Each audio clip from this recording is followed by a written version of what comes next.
welcome back to the Earthdawn Survival Guide, the podcast for all disciplines, paths, players, and game masters. With your questers Josh and Dan, I am Dan. I am Josh.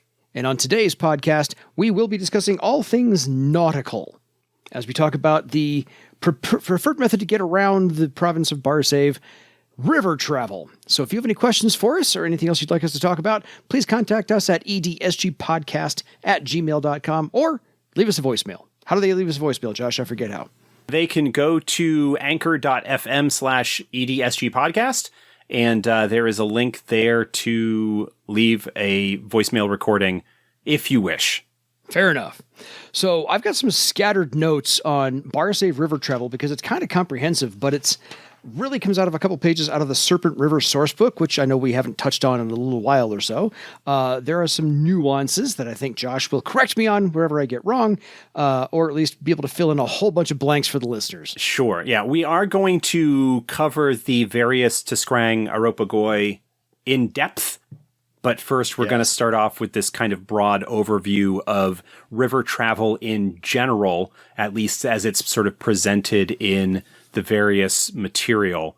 Covering the Serpent River and the Tiskrang was one of the more commonly suggested topics for us to cover, and we kind of already had that in mind as something we were going to look at, so we're starting now. Hey, we're hitting where people want us to hit, which is fine. Absolutely fine. So, we covered kind of some vessels you could travel on the rivers with a few podcasts ago in the 70s or 40s or whatever the case may be. You know, you can get a boat, you can get a barge, but we didn't discuss exactly what it's like to travel on the river because that needed to be its own separate episode, and here we are today. So the politics of river travel, trade and politics are kind of intertwined, and they're embodied by the aropagoi in charge of their certain reach of the river. And again, Josh will correct me where I go wrong, because aropagoi is basically the Tiskrang Great Trading House, and it means honored center. So that's the translation for you. And which aropagoi controls which river tributary, determines the conditions of the travel and trade that you can book and what it will be like on those vessels on that stretch of river. So the fundamental social, economic, and political unit is the Nial, and that means foundation. So we have aropagoi, honored center, and Nial, foundation. And basically a Nial is one or two extended families kind of grouped together, operating as one, working for an aropagoi, which functions on loyalty and respect, kind of like the mob. Yeah, it's not quite as ominously criminal the way that is, but these are cartels, basically. We're talking about, like, in economic terms, these are trading cartels that have sort of developed up over the course of generations as a result of gunboat diplomacy, almost literally in some cases, results in a coalition, a cartel of Tiskrang that all are related or distantly related, kind of in the same geographic area, working together for the economic betterment of the entire group. So there's like cartel, coalition, union is probably not quite the right word, oligopoly, maybe it could be kind of looked at in that regard. Yeah. But that's basically what it is it's an affiliation of individual families, each of whom's financial success derives from their ability to fund and conduct trade along a stretch of river. And through the result of people getting more organized over time, these partnerships and organizations kind of grow to the point where they are nations, in a sense, in their own right. Yeah. So they have the Nial working for the aropagoi, which is, of course, the house. So we've got the 6 houses, which we will get to further episodes. This is not about them yet. New members to any aropagoi adopt a Gdoinia, which is a name within the Nial. We are throwing around a whole bunch of Tiskrang words right now, so write them down, keep track of these however you want to do this. And the Gdoinia ritual creates a token of identification, and it is illegal to possess that if you are not that person, at least as far as Tiskrang culture is concerned. And if you do, and you're trying to impersonate that Tiskrang, amputation is your punishment. Potentially, yeah. And it's your tail if you're a Tiskrang, and if you're not a Tiskrang, it's your dominant, not your recessive arm. So don't play around with this. They're not. This is like the mob part over here. Yeah, this is the cartel. There's a sort of term for it in mob fiction, in crime fiction, where you're sort of become a member of the family. And that's sort of what this is. It is possible to work on a riverboat and not necessarily be a full member of the aropagoi, that you sort of have to earn that title and distinction. And it is an honor. And there could be crews, in addition to all of the various Nials and riverboat crews that are associated with one or, with an aropagoi, there are also sort of independent crews that do their best to survive without the structures of the overall aropagoi cartels that have developed in Barsaive. Yeah, and since you do get a new name, and of course in Earthdawn, names are vastly important. This is when they start calling you Mickey Blue Eyes or something. I don't know. I'm just making that up. But all the aropagois, all of the houses are led by the shivalahala, which is the political, spiritual, and social leader.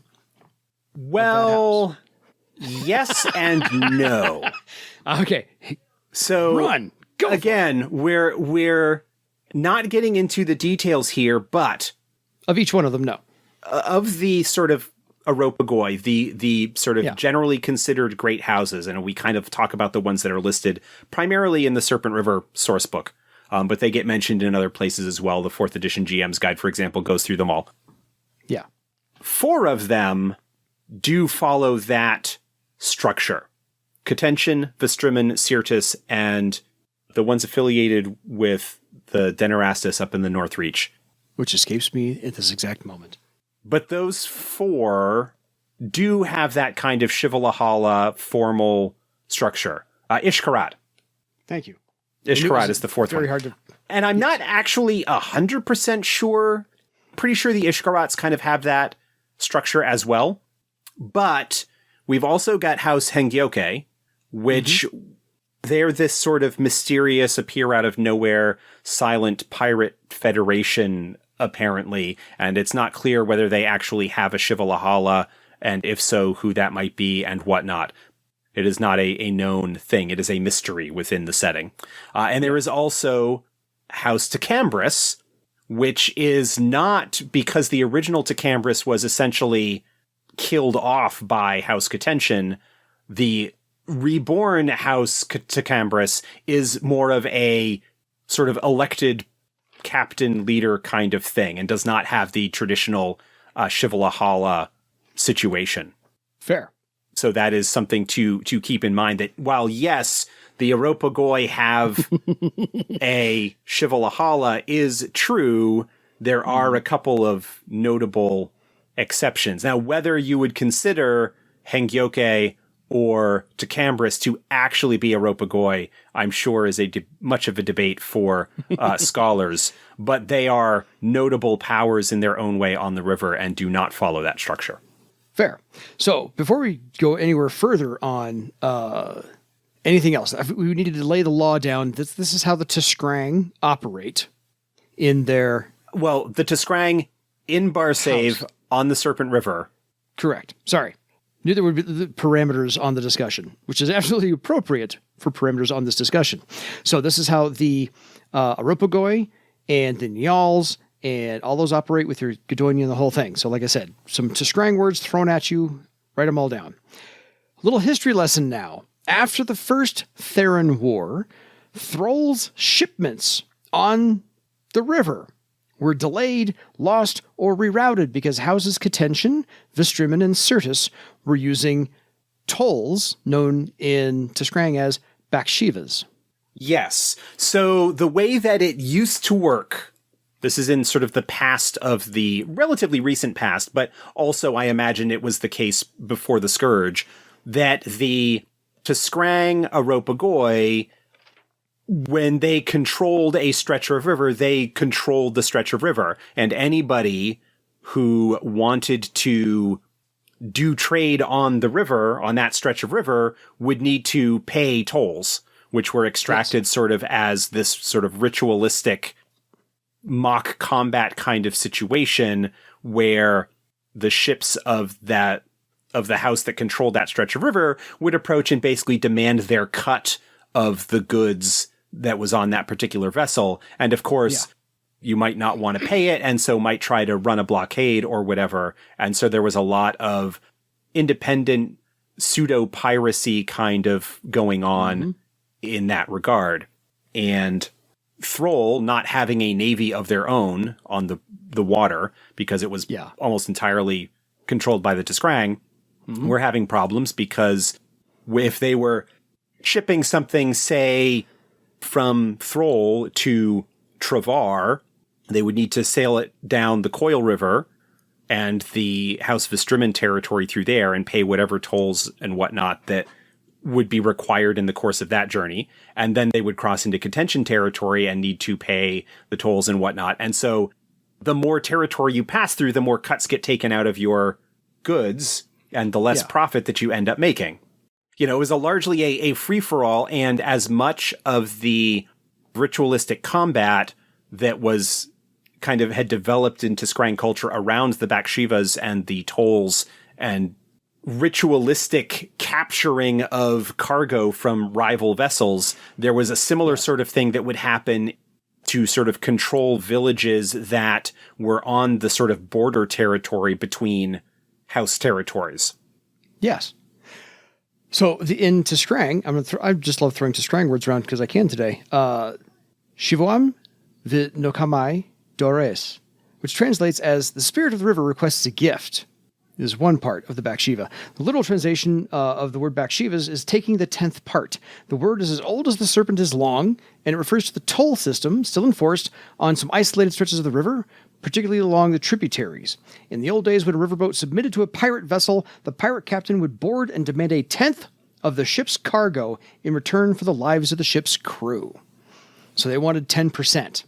And after a while, as Josh said, 10% of 90, what's left is, you begin to dwindle as you go down a little bit further on. So that's what that is. And they would grant you free...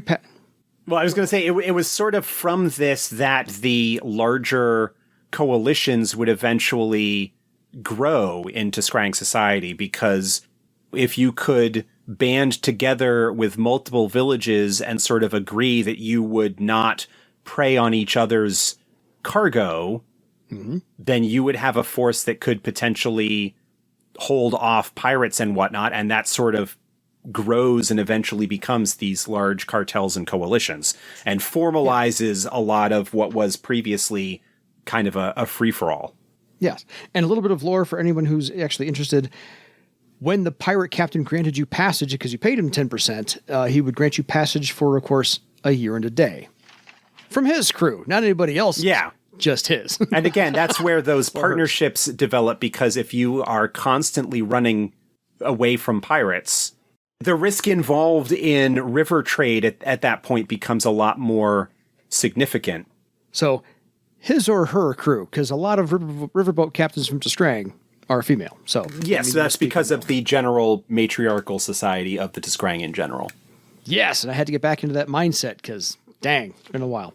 Anyway, so all of this, the Bakshevas, led to Thrall negotiating the Free Trade Compact. Does this ring a bell? Yes. Fair enough. Each house could limit access to their tributaries and ports, and made trade and travel safer, opening more trade, of course, so all is a good thing, and lowered travel rates overall, because competition's kind of there. This is more of a somewhat free market, and all the fees were negotiated and regulated by Thrall themselves, adding in new trade towns left and right. Yeah, this is only applicable to the primary Serpent River itself. That the basic deal was the Serpent being the primary backbone of trade along which everything was going on, you may still sort of charge these rates and whatnot for access to your tributaries and trade that takes place on those and your ports and whatnot there. But if we open up trade on the main Serpent itself, then it actually ends up kind of saving everybody money because you're no longer fighting against each other for this stuff. Mm-hmm. Everybody wins. Yeah, everybody wins. Now, of course, because of the way that the Serpent River system is set up, geographically speaking, and where the various houses are located, this turned out to work really, really well for Thrall's close allies, House Vestrimmen, because they controlled the Coil River, which is the most significant tributary, and so they are able to make a lot of money off of their exclusive access to that route, whereas House Catention has the tributary that goes by Travar, which has caused a lot of stress and conflict with that city, and also the Serpent River network and whatnot. House Sirtis doesn't have any real significant tributary stuff in there. There's some, like, the tributaries up into the foothills of the Thrall Mountains that are not attached to the Coil, or up into the Kalkovik Mountains and up towards Bloodwood, although obviously they don't have any real access into the Mothingale rivers, which is the tributary of the Serpent that flows in out of the Bloodwood. Yeah. And of course, there's House Ishkarat, who is kind of newer on the scene and has not agreed, really, is not a signatory to the compact, and thus do what they want with the support in their own way of the Denerastus and Iopos. And so again, while yes, broadly speaking, this is the way things are, there are always exceptions. And you've got House Hengyoke in the mix there that will potentially show up and cause problems for people. Because you do. Because you still got to make it exciting. Absolutely. So all of this wonderful history lesson about the Bakshevas and the Free Trade Compact brings us to the Vestrimmen Protocols. This defined the standard unit of freight on river travel, and eventually actually kind of defined standard unit of freight anywhere. So it's one of those, this led to everybody else adopting a standard issue, which is the duari, a 4-foot tall by 3-foot diameter wooden cylindrical cask, basically defined as it'll hold 300 pounds of dry rice. And now everything kind of goes along with, if it's a duari's worth, it's that size. Right. And then there's the Shimsa duari for smaller items. Anything elemental, spices, dyes, inks, paper, stuff you don't want 300 pounds of, or you can't get 300. Yeah. You're not going to have you're not going to have a 4x3 cubic displacement, no. Of true fire. That's pretty significant. That's a little dangerous, yeah. That's you're asking to be robbed on that one. Just going to say. So, all that being said, so that is some flavor text every game master can use as far as how to kind of set the scene and or details you can throw at your players every once in a while. What were those dimensions again? 4-foot tall by 3-foot diameter wooden cask.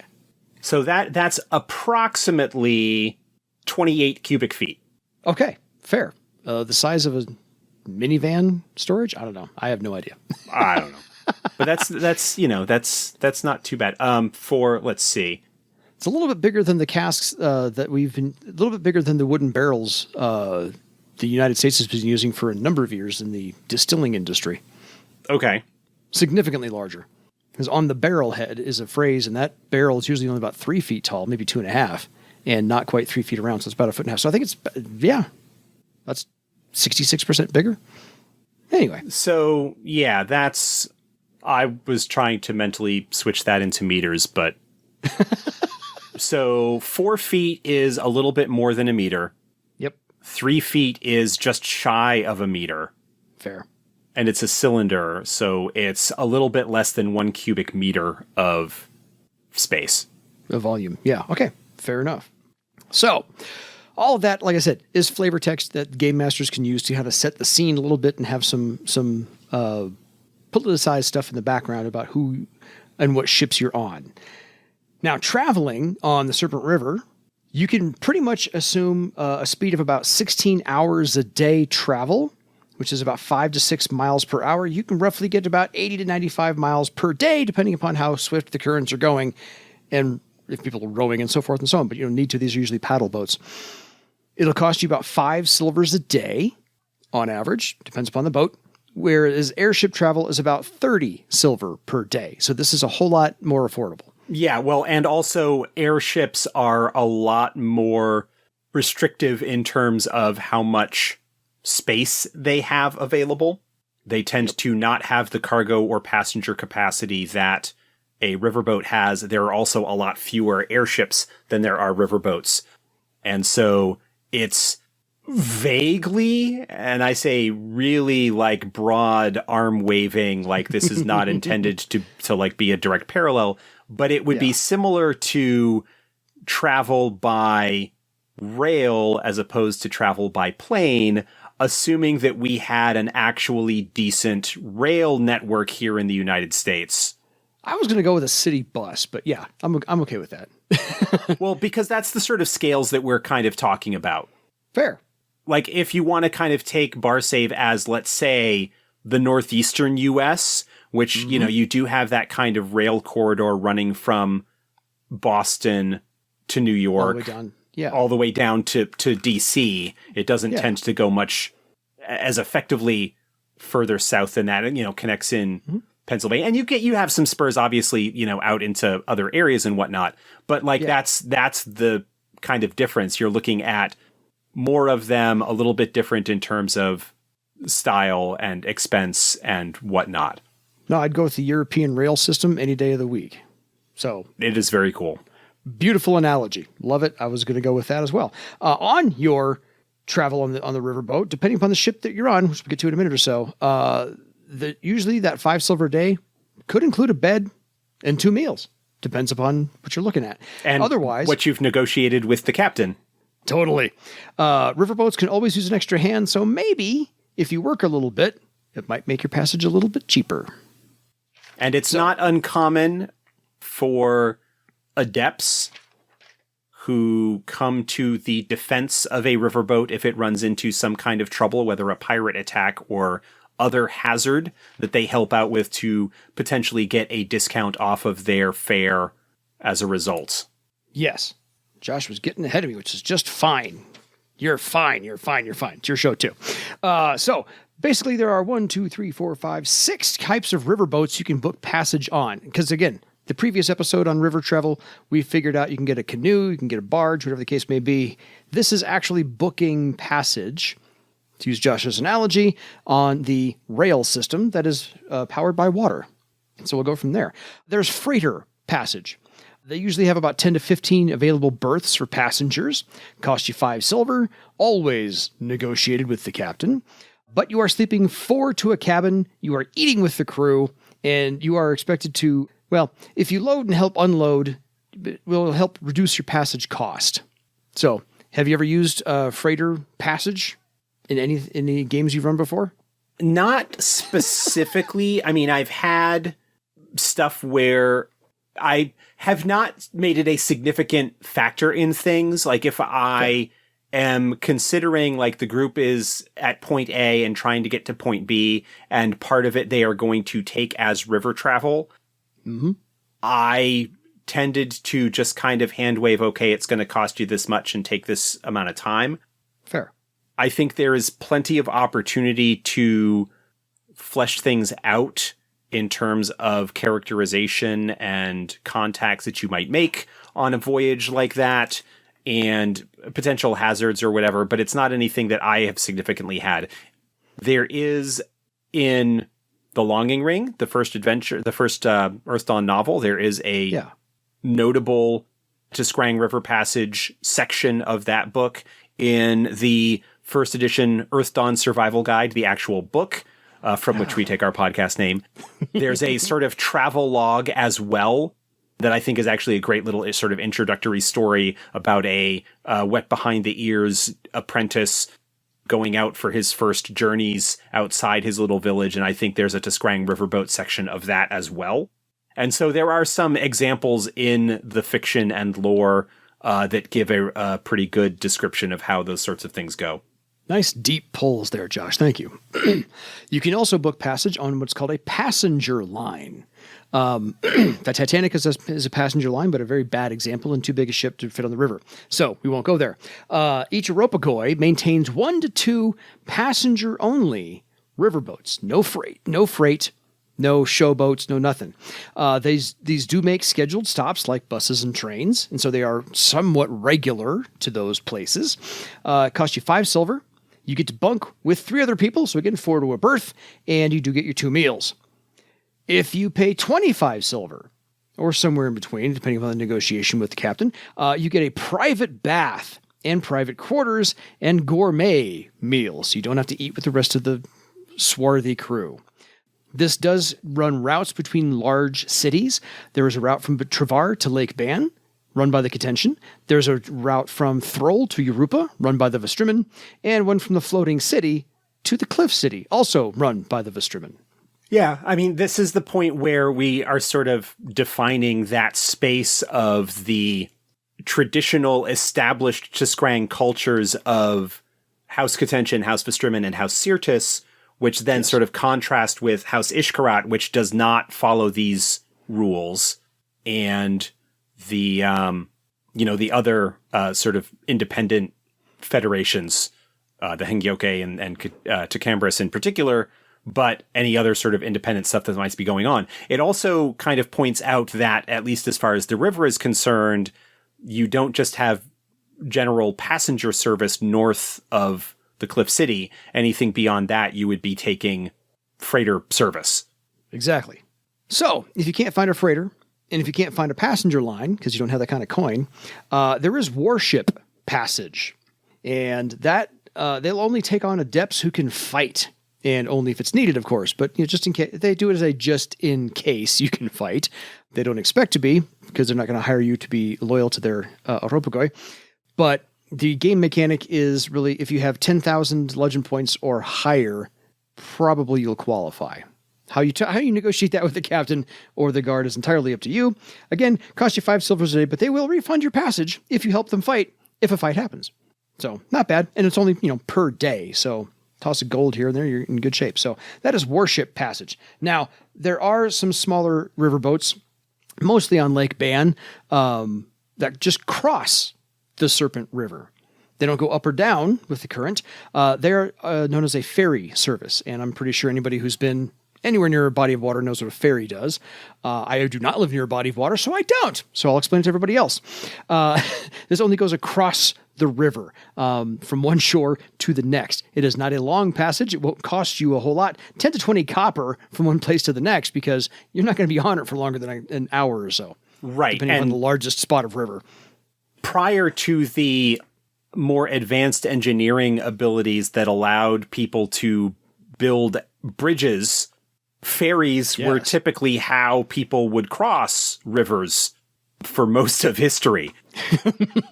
Now, obviously, in the case of the Tiskrang, a lot of the ferries are older riverboats that are no longer, that are sort of partially decommissioned and just used to run back and forth from spot to spot. But in more traditional, and you might run into these in some places on the Serpent, where what you have essentially is a rope or cable, a strong rope or cable running from one side of the shore to the other, anchored at both ends, with basically a barge, a flat platform with some kind of rig or attachment to that cable, run either like a clothesline or with a crank or whatever to basically just run from spot to spot across the river. A lot of the during the 19th century westward expansion, the Homestead Act and the settlers' expansion into the west, a lot of the river crossings would be done with that, sometimes with barges that would not have any kind of anchor. But even then, because they were they're not really boats in that sense, they're really more just kind of platforms or barges. Yeah. Those are a little bit more unstable when it comes to, if the waters rushing a little bit harder or anything like that. It could potentially cause problems. But yeah, smaller to Scrang riverboats, potentially sailing vessels, but also, especially I think on some of the tributaries, which will be a little bit smaller than the Serpent itself, could have those more traditional style ferries just going from spot to spot with, a cost of a few copper to get across. And frequently the ferryman would live right nearby to be able to do that. There's, still something of a minor tradition, like in England, in terms of like having actual ferries still crossing the Thames in some places and whatnot. Mm-hmm. New York, I know, has a ferry system. Yeah, right, exactly. Seattle has a number of ferries that operate in Puget Sound, going from Seattle to some of the outlying islands out in the Sound. For example, I stayed very briefly on Bainbridge Island, which is out in the Puget Sound across from the city. By ferry, I think it was like an hour and a half trip by ferry. But if you were to drive, it was like 4 hours because you had to go all the way up around and come back down. Lord of the Rings, in the early chapters of Lord of the Rings, there's the bit where, as the hobbits are leaving Hobbiton, have the Buckleberry ferry that they have to cross the river there, where they have, at least in the movie, there's like the encounter where they narrowly escape one of the ring wraiths because they're on the ferry. So like that is drawn from Tolkien's sort of own experience with ferry travel and whatnot. It is something that these days, with engineering and the ability to build massive bridges and whatnot, is a lot less common than it used to be, particularly in the US, where we are such a car culture. Yes. But it is something that is a lot more common. If you look at some of Mark Twain's writings, because he was a Mississippi riverboat pilot, there's a lot of stuff with ferry service and stuff like that there. So there are plenty of places that you can draw inspiration and descriptions from if you start looking for it. The movie A Knight's Tale, actually they're crossing from France back to England, and there's a ferry in there. And you're smiling at me because, yes, I love A Knight's Tale. I'm not going to lie. Yeah. It's a fine movie. It absolutely is. There's two more to go. There's a dwarven barge, which actually you can book passage on. We talked about them last time on the previous episode. But they pay riverboats to tow them upstream. Downstream they can do because the current takes them, but upstream they got to pay a riverboat to pull them. Yes. So that's a fun one. And again, to like draw sort of real world parallels where you've got stuff like both on the Mississippi River, but also a lot of the canals that were dug and whatnot to have the riverway. You would have the barge being towed by mules or donkeys or oxen walking along the shore, attached to the barge and kind of towing it along the waterway. Yeah. So a lot of those like sort of now no longer, because of course everything now has its own power. A lot of those draw paths have been sort of converted into bike paths or hiking trails or that sort of thing, taking advantage of that. Now, there's actually I forget where it starts, but there's a network of canal paths and whatnot in Pennsylvania that allow you to like essentially bike from like Western Pennsylvania all the way to Washington, D.C. or something like that. I saw a little video about that online a little while ago. Nicely done. But yeah, just in case people don't remember, a barge is a flat-bottomed boat. There is no keel where the left and the right side meet. And that's what keel hauling is. They would strap you to that part of the boat. So a barge is a flat-bottomed boat. So neither here nor there. Anyway, the last one we have is you can book passage on a Tiskrang showboat. And we're not talking the Mississippi Queen or anything like that. There's approximately... sort of are, really. We kind of are. There are approximately 40 showboats between Lake Vors and the Mist Swamps that are reported in the Serpent River book. They are floating shows and carnivals. They do plays, they do concerts, they do acrobatics, they do illusionists to bump up their special effects. And so this is like a traveling Cirque du Soleil. Yeah, well, yeah, basically this is Barsaive's equivalent of the traveling circus that you see frequently in a lot of, like, again, like 19th century Americana, the idea of the carnival, the traveling circus and things like that. Some inspirations, all of which, very many of which tend to be dark. You've got Something Wicked This Way Comes, for example. Nightmare Alley. Carnival. It was a series from a few years back. Again, had that. I just saw Nightmare Alley from Nightmare Alley, yeah. Yeah, that was They're, also like, very good. again, a very like late 19th, early 20th century, often Depression era Dust Bowl kind of thing. It doesn't necessarily like feature like traveling carnival so much, but there's still like the vibe of what was the name of that movie by the Coen brothers with George Clooney, where Oh Brother, Where Art Thou? Oh Brother, Where Art Thou has kind of like a very like that same kind of vibe, but the Tiskrang showboats are sort of the Earthdawn equivalent of that, because the Serpent River network is a lot safer in terms of travel as opposed to traveling throughout the hinterlands, and you also know a lot more where the settlements are and people are settled on the water. That you could, have a traveling group like that kind of make their living going up and down the river network and putting on shows and carnival and whatnot. Yeah, because they'll moor to the shoreline and then set up their circus or their act or their stage area on the shore, because they need a nice flat place to do it, and then perform for a night or two and hang around and so forth and so on. So if you want to book passage, you might have to audition that you are somewhat of a performer or a storyteller or something along those lines. Or if you just need passage, I can help set up the stage.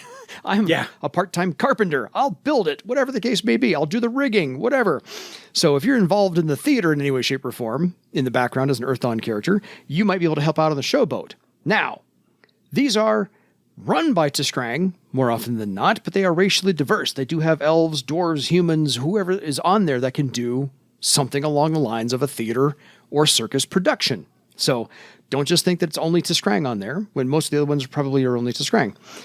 But rumors abound that the holders of trust, the Denirastus, and the Eye of Thrall, or Theron's spies, are all part of some traveling carnival on these showboats to gather information. Of course. So for the emailer on our last episode who said, hey, I don't have any ideas, if you've not done a showboat with a spy network, there you go. Yeah. It's always interesting, like, to have maybe a showboat show up and some kind of crime or something happen that either casts suspicion onto the crew, or perhaps even doing a mini-series or like short campaign arc where you are the showboat crew and kind of dealing with a problem of the week issue where you're going from town to town, and like Kung Fu miniseries, like the Kung Fu or the Incredible Hulk or any of those 1970s or 80s genre shows where they show up and solve a problem and then move on to the next place after that. Yeah. It's a whole, it includes shows like Highway to Heaven and Touched by an Angel and stuff like that, where the focus of it are the A-team, where the protagonists, the main characters, are traveling from location to location, solving problems along the way and whatnot. Totally. So you could have a game perhaps where that is the idea, sort of a river-based, similar to maybe like a caravan or merchant campaign, where you're kind of dealing with problems along the way. But yeah, that's something that you could bring in to spice things up a little bit. Or, and I'm going to love to say it, Firefly. You're on the same boat. You're just traveling down the river and back up again every once in a while. There you are. So there's a few references to draw from if you need plot ideas, but otherwise, I love the idea of just putting everybody on the same boat, charging a passage, having it get free after a battle or so, and going from town to town to town, making a whole loop up and down the Serpent River. Death on the Nile. Yes! Classic Agatha Christie novel, recently done as a film by Kenneth Branagh. There are also, I'm sure, there's like 3 or 4 other. There's a Peter Ustinov version of Death on the Nile that was done back in the 60s or early 70s. The book's 100 years old. Yeah. I'm sure that there have been multiple productions of that, but that is another one where you've got like a crew, a bunch of people on a boat and something happens. Yeah. And you can, again, because of when it was set, you can kind of use some of the inspiration from that in terms of what it's like to travel on a riverboat, even though that boat was more of a pleasure cruise as opposed to, it's more of a passenger ship as opposed to a freighter. Mm-hmm. But yeah, river travel and ferry travel and riverboat travel was a huge part of the way that things worked, a couple of, 100, 150 years ago, 200 years ago across the world. Once you got the steam engine in place. Yes. So you're talking about like from around the Industrial Revolution, mid 1800s and onward, up until, the domination of the automobile, particularly in the United States. Yep. But also train travel. Yes. The advantage that trains have is that they are not tied to the water. Yep. The way that riverboats are. But in terms of the concept, there's a lot of stuff that you can crib from there in terms of what it's like, because it is, again, like a sort of fixed location with a whole bunch of people on it going from fixed point to fixed point along a predefined course. It just happens that, if it stops somewhere and you get out, you're not necessarily going to get wet. But Murder on the Orient Express, to pull another Agatha Christie that's had like 50 million adaptations done, or any kind of train travel, again, drawing from being American-centric that we are. Yes. Train travel, the Wild West and the expansion of the frontier and the settlers and the running of the rail lines. Yeah.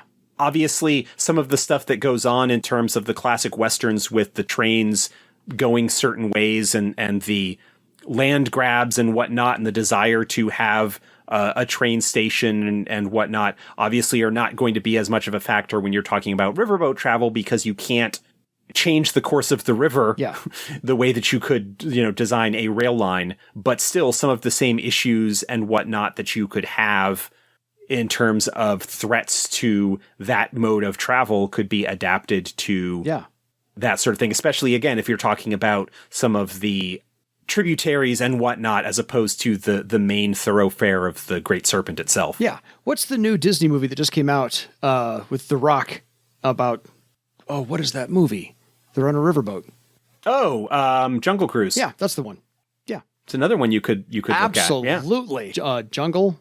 I haven't seen it yet, but I saw the ads for it, and I'm like, I have to bring this up now that I thought about it. So I have kind of laid the groundwork that if you have not explored riverboat travel yet in your campaign, you need to.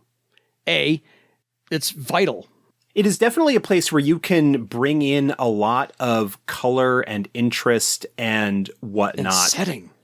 And setting and style.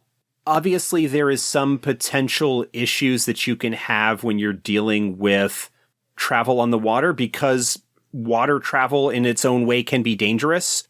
Falling overboard, risk of drowning, particularly when you've got obsidimen who cannot swim, or windlings who really don't like getting wet. So there are some things to consider in that regard, but even if you don't necessarily make much focus on the true aquatic dangers from that sense, you can still have a very colorful, varied, interesting experience. And besides, it means you interact with the Tiskrang more, and the Tiskrang are awesome. Come on. You need more Tiskrang in your campaign. So something to think about, and the Tiskrang as a combination economic and political force of cartels, the rivalries, if you're dealing with some of that, even though there is the agreement sort of between the three great houses, there is still a lot of potential for conflict and brinksmanship and that sort of thing that can go on between these various folks. House Katention in particular, because of their alliance with the Theron Empire, has kind of been pooped on quite a bit and had a lot of not great things happen to them as a result.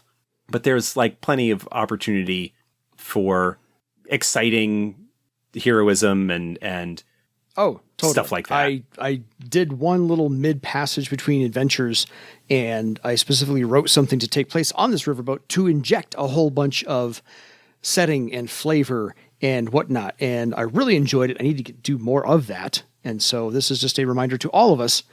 This is the way people get around more often than not. Yeah. And if you're used to land travel and you're used to renting a couple of horses or renting a cart or whatnot, don't forget, you probably should be involving river travel. Well, at some point, even if you aren't necessarily going to be traveling up or down the river a significant amount, you are going to run into the river and need to get across it in some way. And so even that is an opportunity to provide some interest and detail. I mean, unless you're in some of the areas where you've got, tributaries that are more narrow and you might be able to find a place to ford across where it's not particularly deep. That's not going to be the case for most of the major tributaries. And if you hit the river, you're going to need to go up or down until along the riverbank until you find a ferry or other place where you could cross. And if there is, you're going to need to deal with the residents there, or maybe there's something that has happened to the residents and you need to find out what's going on, or, whatever. There's a lot of potential for stuff there, given how ubiquitous to a certain extent the Serpent River is when it comes to the populated areas of Barsaive. There's even a adventure written about the drying up of a river. It happens to be underground. It is the Pale Ones. But yeah, so maybe you find a tributary that's run dry a little bit. And you got to figure out what's going on upstream. And it's not just beavers made a dam. That can't be the reason. Just because. It's Earthdawn. It has to be epic. Got to say that right then and there. They're giant beavers. They're magical beavers. We'll go with that. Which book are those in, Josh? Game Master's book? I'm just kidding. Just teasing. So if you have any questions for us, or if we missed something about river travel that was not explained in this episode, because there's going to be a primer before we get to the houses of the Tiskrang, which are forthcoming episodes. If this primer is not enough for you, or like I said, we missed something, please contact us at edsgpodcast@gmail.com. Until then, I think you should go pay the 10th part for your legend. Good night, everybody.